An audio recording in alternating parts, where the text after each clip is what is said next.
ओम श्री परमात्मने नमः।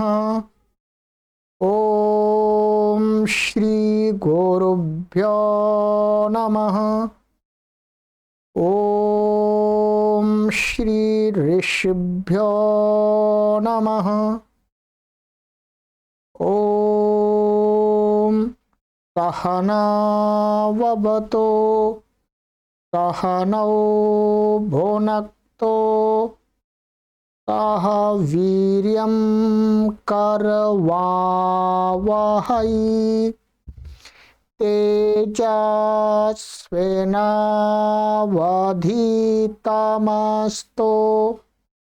मा विद्विषावहै। ओम शांति शांति शांति। सर्वेभ्यो नमः। देववाणी संस्कृतं यूट्यूब चलदृश्यं प्रति भवतां भवतीनां च हार्दं स्वागतम्। मित्रों, प्राचीन पाणिनीय व्याकरणम की श्रृंखला में आज हम कक्षा 2 को पढ़ेंगे। कक्षा 1 को मैंने आपको पढ़ा दिया है भूमिका के रूप में, ठीक है। हमने जो भी कुछ पढ़ना है हमको इस श्रृंखला में वो सभी बता दी थी, पुस्तक आदि बता दी थी, ठीक है। पुस्तकों का परिचय बता दिया, महर्षि पाणिनि का, पाणिनि के व्याकरण का हमने संक्षिप्त इतिहास पर बात कर ली है। और प्लेलिस्ट में एक कॉलम बना दिया गया है, अष्टाध्यायी भाष्य प्रथमा वृत्ति 1। तो आप इन सभी कक्षाओं को उस कॉलम के अंदर प्लेलिस्ट में देख करके सभी कक्षाओं को अपनी सुविधा के अनुसार पढ़ सकते हैं। इसके अतिरिक्त आप इन सभी कक्षाओं को देववाणी संस्कृतम ऐप को अपने मोबाइल में डाउनलोड करके प्ले स्टोर से उसमें भी पढ़ सकते हैं, ठीक है। चलिएगा, और आपको कोई कठिनाई है तो ये नंबर दिए गए हैं, यहाँ पर आप संपर्क कर लीजिएगा। देववाणी संस्कृतम टीम आपका पूरा सहयोग करेगी, ठीक है। तो गत कक्षा में हमने बात कर दी थी, आपको कैसे पढ़ना है ये सारा बता दिया है। तो अब आज की कक्षा में हम पढ़ना आरंभ कर रहे हैं मित्रों, ठीक है। सबसे पहले हम इसमें पढ़ना आरंभ करेंगे इस व्याकरण की श्रृंखला में पाणिनीय वर्णोच्चारण शिक्षा, ठीक है। ये वर्तमान में हमको अपने पाठकों को पढ़ानी होती है। प्राचीन काल में क्या था, सभी लोग वर्णों के उच्चारण शुद्ध शुद्ध ठीक ठीक जानते थे, क्योंकि उस समय संस्कृत भाषा बोलचाल की भाषा थी। इसलिए मुख्य रूप से व्याकरण पढ़ाते समय ये शिक्षा नहीं पढ़ाई जाती थी, ये प्रारंभ में ही बचपन में ही पढ़ा दी जाती थी। परंतु वैसा आज का ये वातावरण नहीं है, ठीक है।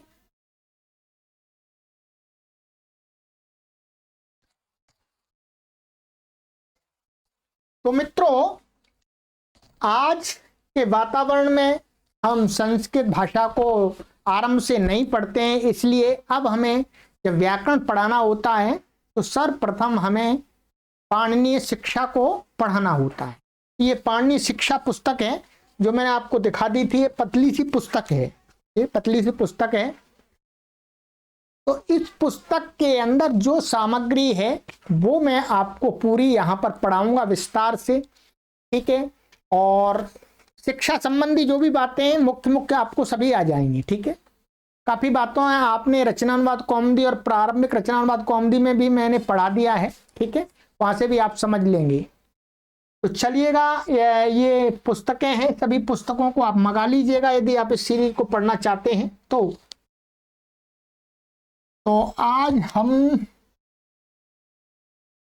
पाणिनीय शिक्षा को आरंभ कर रहे हैं। ये है आपकी अथ पाणिनीया शिक्षा, अथ वर्णोच्चारण शिक्षा, माने एक ही बात है, पाणिनी शिक्षा बोलने चाहे वर्णोच्चारण, महर्षि पाणिनि के द्वारा प्रणीत वर्णोच्चारण शिक्षा है। तो सबसे पहले ये जो मैं आरंभ में आपको कुछ पढ़ाऊंगा अभी, ये महर्षि पाणिनि की शिक्षा का शिक्षा नहीं है, अर्थात शिक्षा की भूमिका के लिए इस पुस्तक में भूमिका बनाने के लिए शिक्षा की भूमिका इधर उधर से कुछ व्याकरण के ग्रंथों के वचन लेकर के समझाने का प्रयास किया है। ठीक है, प्रारंभ में पाणिनीय शिक्षा मूलतः आपकी आरंभ होगी, तो मैं बता दूंगा कहां से आरंभ होगी, सूत्र हैं। ठीक है, तो अभी भूमिका के रूप में जो इस पुस्तक में सामग्री दी गई है वो सारी मैं पढ़ा रहा हूं। ठीक है, ध्यान देंगे। तो यहां पर सबसे पहले प्रश्न इसमें उठाया गया है कि जो पाठक हैं, क्या है, पाठक हैं, उनके लिए कि वर्ण व अक्षर किनको कहते हैं। तो प्राय करके भाई अनविज्ञ व्यक्ति तो नहीं जानता है कि वर्ण क्या होता है, अक्षर क्या होता है। ठीक है, तो इसका उत्तर आगे एक श्लोक है, ये महाभाष्य के अंदर आया, व्याकरण का ग्रंथ है उसके अंदर आया है। यहाँ पर मैंने इसका पता भी दिया हुआ है, ये महाभाष्य के प्रथम अध्याय में प्रथम पाद में, और ये 5वां आहनिक है। ठीक है, वहां पर देख सकते हैं आप। तो इसका उत्तर इस श्लोक में दिया है। इस श्लोक में कहा गया है कि अक्षरम नक्षरम विद्यात् अश्नोतेर्वा सरोक्षरम वर्णम वाहु पूर्व सूत्रे किमर्थमुपदिश्यते। मैं यही समझा देता हूं, आपको समझ में आ जाएगा। कहते हैं जो अक्षर होता है उसको नक्षरम विद्यात्, नक्षर जानना चाहिए, अर्थात वो जो अक्षर है वो कभी नष्ट नहीं होता है, माने जो नष्ट ना होने वाला है ऐसा है जो उसको बोलते हैं अक्षर। अक्षर, ठीक है।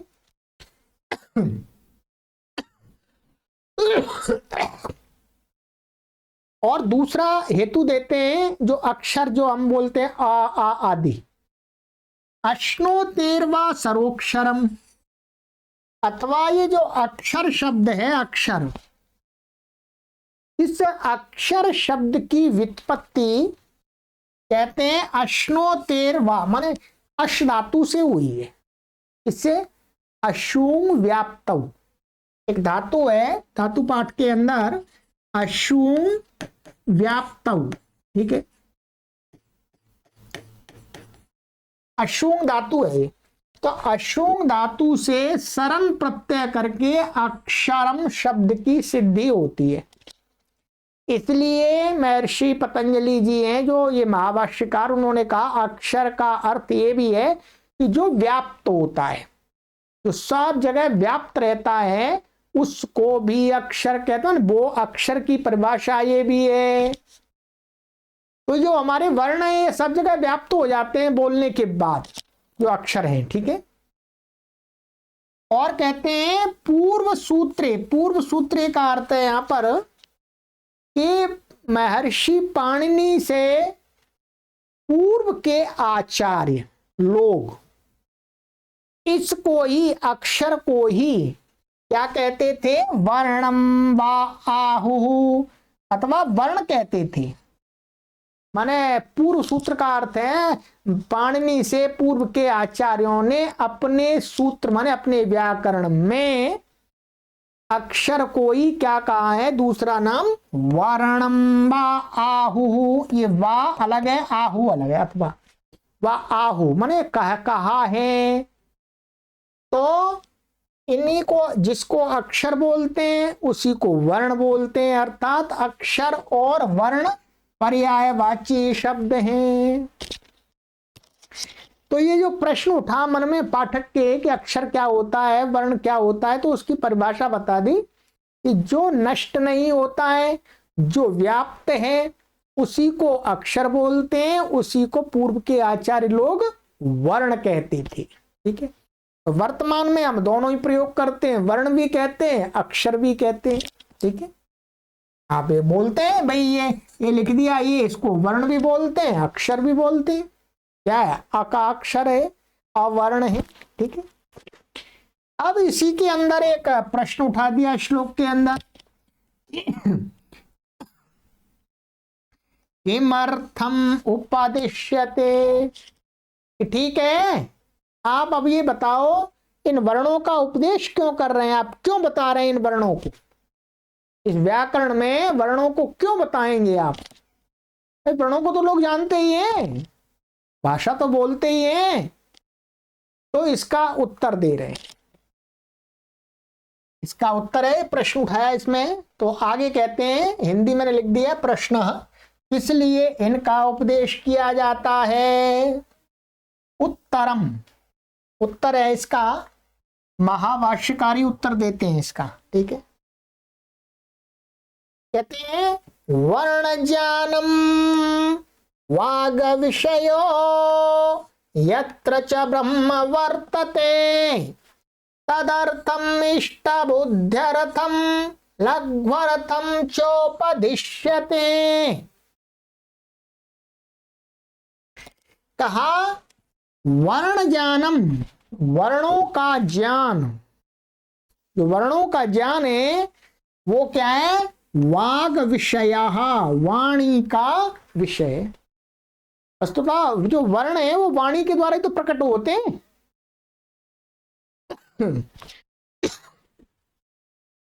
मैं अ बोल रहा हूं, ई बोल रहा हूं, क बोल रहा हूं, अथवा ये श्लोक बोल रहा हूं, ये सब वाणी के द्वारा है।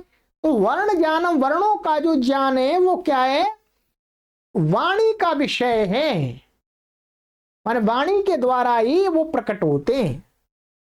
और कहते हैं यत्र च ब्रह्म वर्तते, और जहां जहां माने वाणी में ही क्या होता है, माने वर्णों में, यत्र माने वाणी में, यत्र माने वर्णों में, वर्णों में ही क्या है?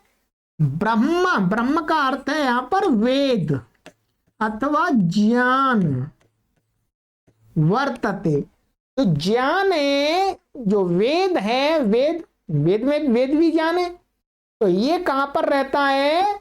वर्णों के अंदर रहता है, वर्ण में ही तो रहता है भाई। वेद है वो क्या वर्णों में ही तो है, जो ऋचाएं हैं अथवा कोई भी ज्ञान है वो किसके माध्यम से प्रकट होता है?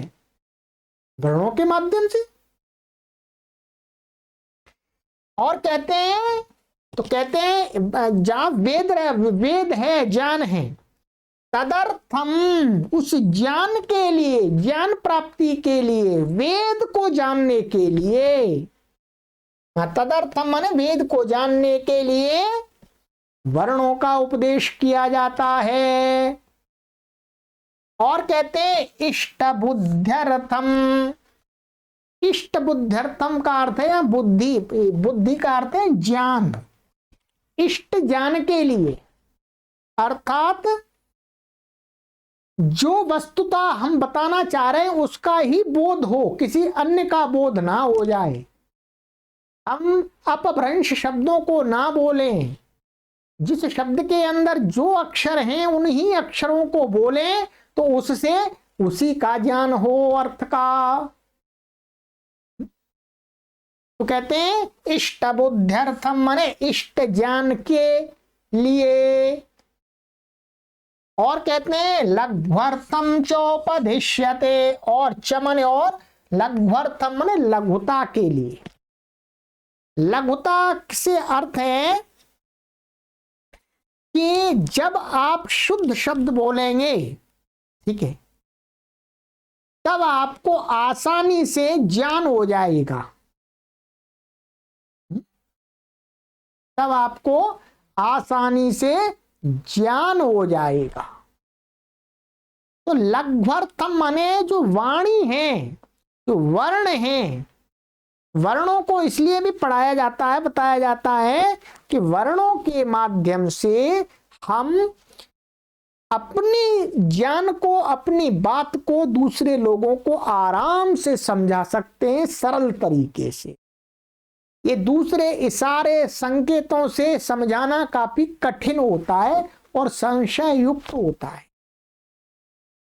तो कहा लघ्वर्थम चोपदिश्यते, लघुता के लिए, लाघव के लिए, आसानी से काम चल सके, हमारा व्यवहार चल सके, इसलिए वर्णों का उपदेश करते हैं, अर्थात बताते हैं, व्याकरण में वर्णों की शिक्षा देते हैं। और कहते हैं अब एक आगे इसमें दिया है अर्थवाद। ध्यान दीजिएगा, ये क्या है? अर्थवाद। यहां से एक अर्थवाद दे रहे हैं। तो अर्थवाद में इसलिए कह रहा हूं, ये महाभाष्य के अंदर अर्थवाद है, ठीक है। अर्थवाद का अर्थ होता है, जो अर्थवाद दृष्टांत दिए जाते हैं वो क्या है? किसी की प्रशंसा करने के लिए अथवा निंदा करने के लिए दिए जाते हैं। कोई अच्छी चीज है उसकी प्रशंसा के लिए, कोई गलत है तो उसकी निंदा के लिए। तो प्रशंसा से क्या करना चाहते हैं? प्रशंसा से जो अच्छी क्रियाएं हैं उनमें लगाना चाहते, उनमें कार्यों में व्यक्ति को लगाना चाहते, इसलिए प्रशंसा करते। निंदा गलत है अर्थात उससे हटाने के लिए। तो ये क्या है?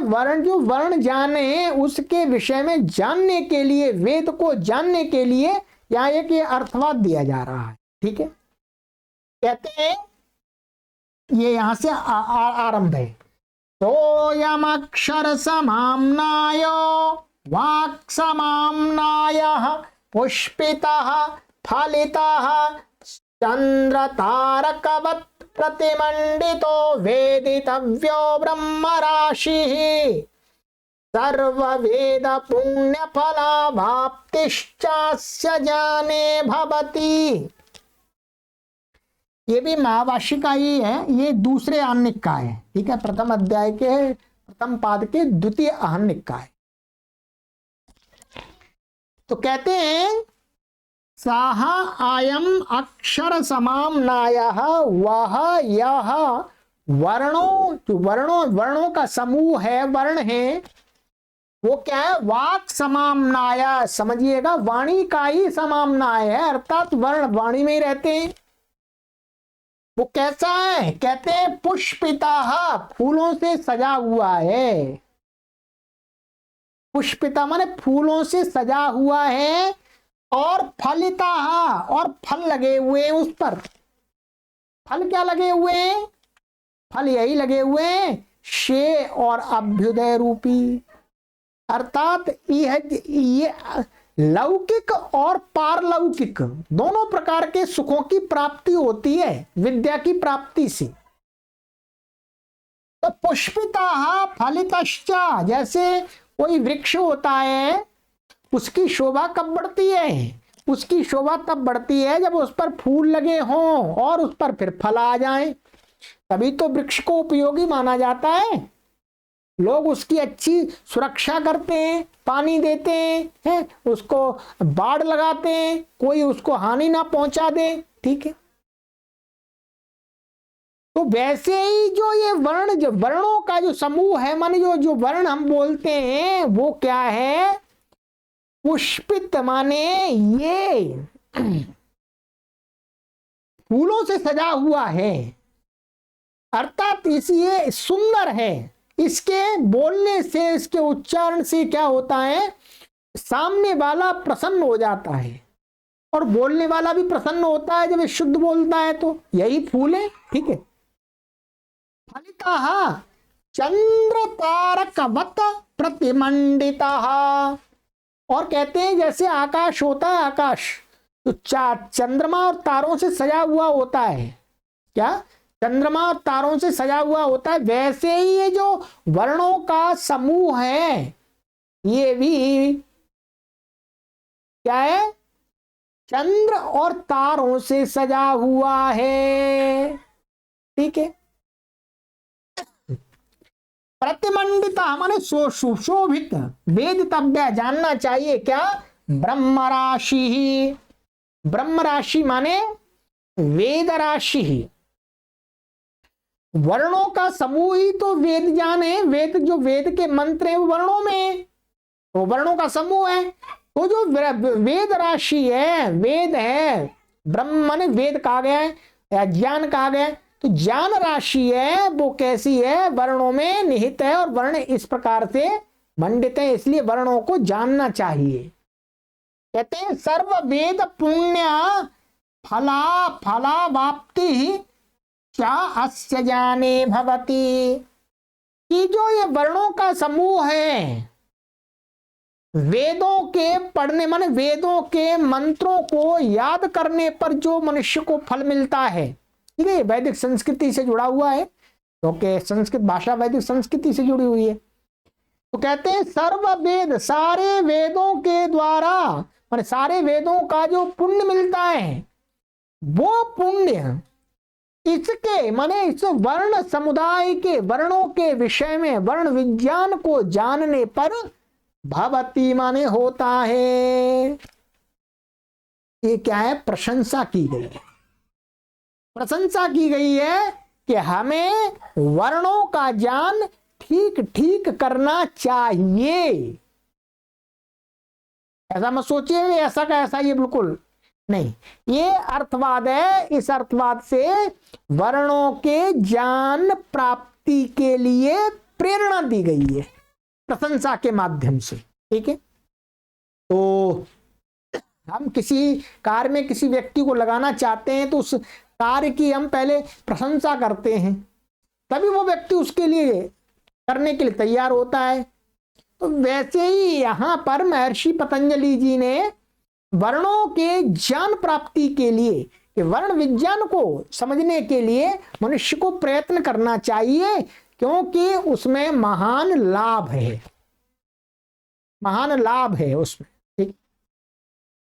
तो ये इसका एक मोटा सा मैंने अर्थ बता दिया, ठीक है। और आगे देखते हैं, ये हो गया। और आगे कहते हैं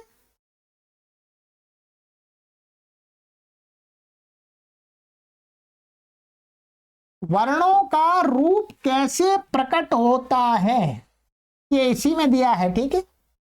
तो इसके लिए यहां पर यही महाभाष्य का ही दिया हुआ है, ठीक है। और ये कहीं कहीं से लिया हुआ है, वो दिया हुआ है कि मैं आपको 2 श्लोक दिए हैं, ठीक है, श्लोक टाइप में ये कहा यहां पर कि वर्णों का रूप कैसे प्रकट होता है, उसके माध्यम बता रहे हैं कि हम वर्णों को कैसे प्रकट करते हैं। तो कहते हैं आकाश वायु प्रभवः शरीरात् समुच्चरन् वक्त्रमुपैति नादः स्थानान्तरेषु प्रविभज्यमानो वर्णत्वमागच्छति यः स शब्दः। और ये कहते हैं, फिर आगे के बाद में पढ़ेंगे, कहते हैं कि जो वर्ण है वो कैसे प्रकट होता है, वर्ण को है आकाश वायु प्रभवः। आकाश का अर्थ है खाली स्थान, या नाभि में जो खाली स्थान है, ठीक है। तो कहते हैं उस खाली स्थान और वायु के माध्यम से प्रभवः उत्पन्न माने आकाश खाली स्थान और वायु के से उत्पन्न हुआ। शरीरात समुच्चरण, शरीरात समुच्चरण माने नाभि स्थान से ऊपर उठता हुआ। वक्त्रम उपैति नादः, नाद रूप में जो ध्वनि है वो नाद रूप में, वक्त्रम माने मुख को, उपैति माने प्राप्त होती है, माने यहां से शब्द वर्णों को हम बोलते हैं, शब्दों को माने वर्ण मिलाकर के शब्द बन जाते हैं। तो यहां खाली स्थान नाभि के अंदर है, वहां पर वायु के सहयोग से क्या है, ऊपर समुच्चरण उठती हुई एक ध्वनि नाद जो यहां तक मुख तक आती है, मुख के अंदर तक आती है। और कहते हैं स्थानांतरेषु प्रविभज्यमानः, और फिर मुख में आकर के भिन्न भिन्न स्थानों पर बटती हुई वर्णत्वम आगच्छति, वर्ण के रूप को प्राप्त हो जाती है। माने मुख के यहां कंठ तक तो वो क्या रहती है, नाद के रूप में रहती है, वहां क्लियर नहीं होता कि आ की ध्वनि है क्या है। वो आ का खा गा घा ए ई, ये ध्वनि कहाँ है, मुख में स्थानों में बट करके प्रकट होती है। तो वही कहते हैं यहा स शब्दाहा, शब्दा का अर्थ है यहां पर नादाहा, वही नाद जो वर्ण के रूप में आ जाता है, ठीक है, उसको शब्दा को ध्वनि भी बोलते हैं, वही ध्वनि, ठीक है। तो वही नाद वही ध्वनि वर्णत्व को प्राप्त होती है और उसी को भी शब्द ही शब्द, उसको ही शब्द कहते हैं, उसी को अक्षर कहते हैं, ठीक है। एक मोटा सा बताया है, ठीक है, एक मोटी मोटी एक प्रक्रिया बता दी कि इस प्रकार से होता है, ठीक है। इसके साथ ही यहां पर और बता रहे हैं, इसी में और जोड़ते हुए कहते हैं आत्मा बुद्ध्या समित्यार्थान मनो युंक्ते विवक्षया मनः कायाग्निमाहन्ति सा प्रेरयति मारुतम मारुतस्तु च तूरसी चरन् मंदम जनयति स्वरम।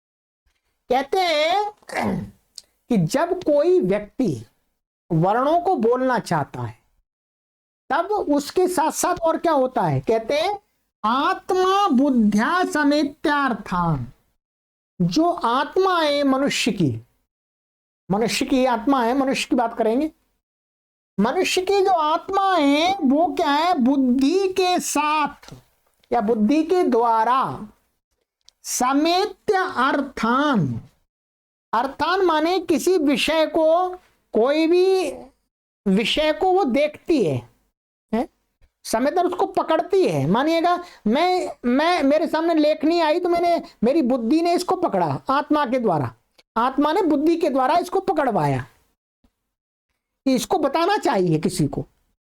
तो कहते हैं बुद्ध्या समेत्या अर्थान, विषयों को मनोयुंक्ते विवक्षया, क्या है फिर क्या होता है, जो आत्मा है वो क्या है, मनोयुंक्ते, मन को विवक्षया, कहने की इच्छा से, बताने की इच्छा से, किसी को ये लेखनी है ऐसी बताने की इच्छा से, युंक्ते माने मन को युक्त करता है, लगाता है मन को, ठीक है। मना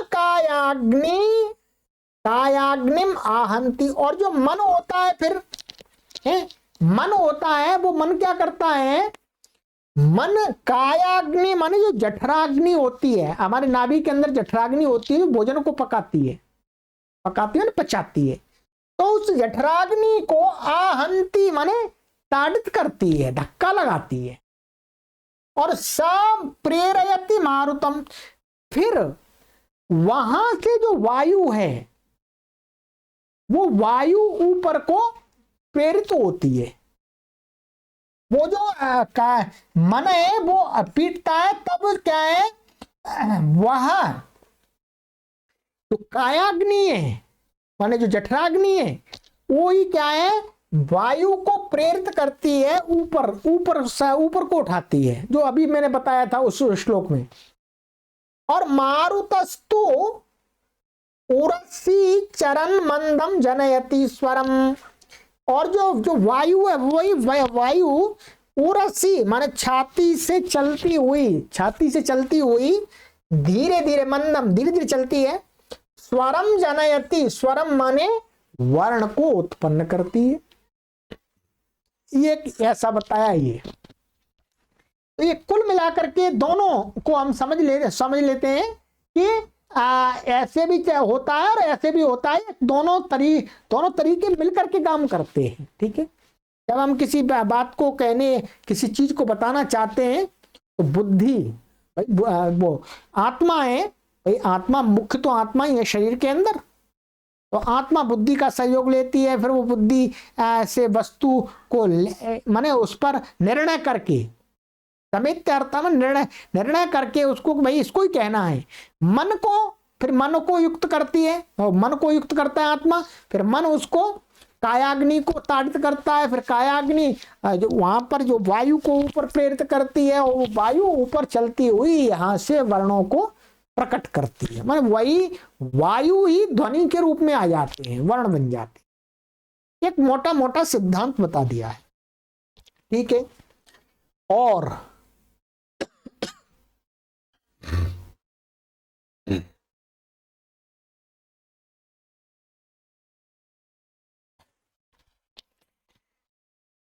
ये एक पुस्तक है, मैं आपको सुझाव दूंगा। ये पुस्तक है शिक्षा शास्त्रम करके, ये मोटी पुस्तक है। इसमें पूरा सचित्र कि वर्ण उत्पन्न होते समय हमारे अंदर क्या क्या कैसे कैसे कंपन होते हैं, किस वर्ण के कैसे कैसे कंपन होते हैं, मुख में कैसी कैसी क्रियाएं होती हैं, उन सब के इस पुस्तक में चित्र दिए हैं। मोटी पुस्तक है, आप वेबसाइट से ले लीजिएगा यदि आप लेना चाहें, शिक्षा शास्त्रम, ठीक है, शिक्षा शास्त्रम। ये आपको पूरा वर्णों के विषय में समझा देगी, क्योंकि यहां तो मैं पतली पुस्तक की सामग्री को पढ़ा रहा हूं, इस मोटी पुस्तक की सामग्री को नहीं पढ़ा सकता हूं, ठीक है, क्योंकि हमें आपको व्याकरण में प्रवेश कराना है। तो यदि आप विशेष वर्णों के बारे में चित्र सहित जानना चाहते हैं तो फिर इस पुस्तक को ले लीजिएगा, ठीक है, चलिएगा।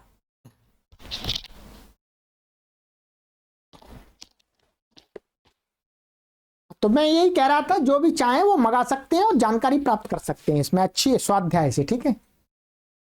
और सामान्य जानकारी के लिए जो मैं ये पढ़ाई रहा हूं आपको, तो ये हो गया, ठीक है। अब इसके आगे यहां पर एक दिया है वर्णों के विषय में, थोड़ा प्रेरणा के रूप में ये सारी बातें दी गई हैं। प्रश्न करके दिया है, शब्द का स्वरूप कैसा है, किस फल को प्राप्त करता है और किन पुष्पों से सेवित है, ठीक है। इसके उत्तर में एक श्लोक दिया है, ठीक है। श्लोक है आपका यह उत्तर, तमक्षरम ब्रह्म परम पवित्रम गुहाशयम सम्यग उशन्ति विप्राः सशेयसा चाभ्युदयेन चैव सम्यक् प्रयुक्तः पुरुषं युनक्ति। कहते हैं कि शब्द का स्वरूप कैसा है, मोटा मोटा बता रहे हैं, ठीक है, कि शब्द कैसा है। कहते हैं विप्रलोक, विप्रलोक का अर्थ है विद्वान लोग, विद्वान लोग। तम अक्षरम परम पवित्रम गुहाशयम ब्रह्म सम्यक उशन्ति, इस प्रकार से क्रम है, ठीक है।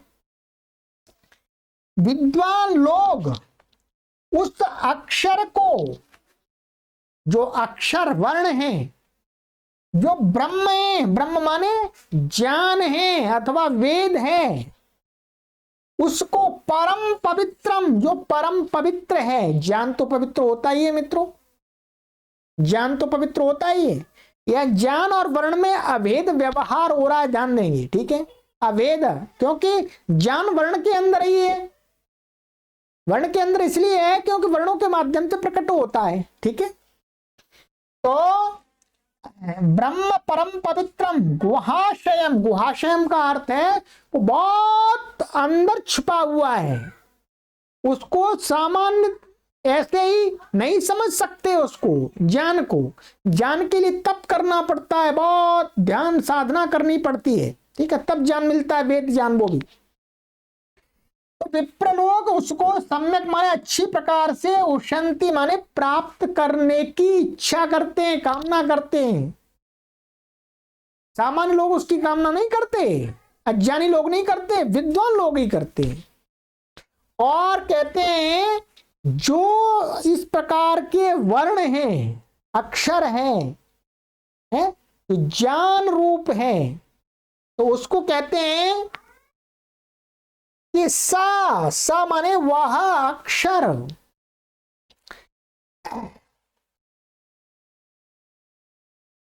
श्रेयसा च अभ्युदयेन चैव सम्यक प्रयुक्तः, माने वह वर्ण अच्छी प्रकार से प्रयोग किया माने उच्चारण किया गया है, तो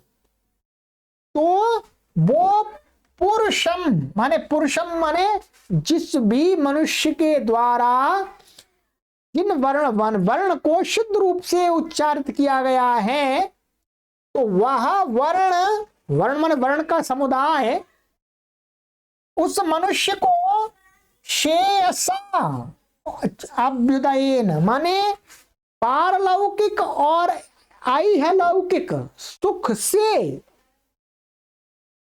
युनक्ति माने युक्त कर देता है।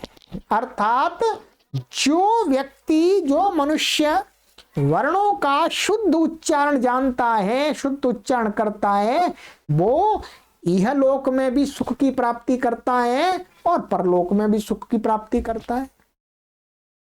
कहने का तात्पर्य यह है मित्रों कि वर्णों के ज्ञान मान वर्णों के माध्यम वर्णों के विषय में वर्णों के विज्ञान को जानने से हमें ज्ञान होता है, और ज्ञान होने पर ही हम समाज में सम्मान और प्रतिष्ठा सुख साधन को प्राप्त करते हैं, और ज्ञान के ही माध्यम से हमारी मुक्ति होती है।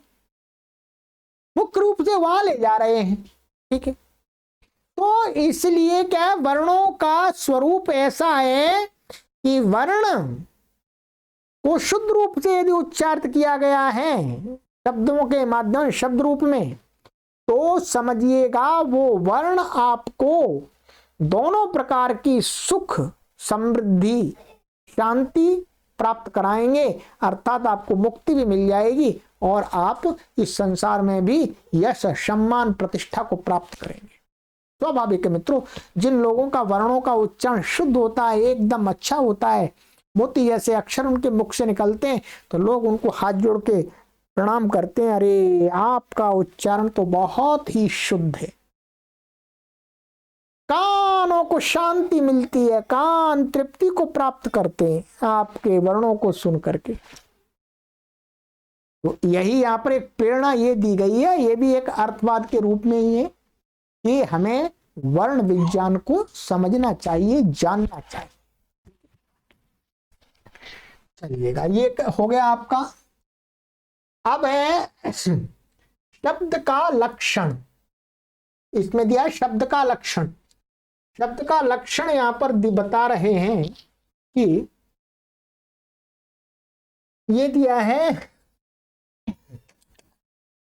श्रोत्रोपलब्धिर्बुद्धिर्निर्ग्राह्यः प्रयोगेणाभिज्वलित आकाश देश शब्दः।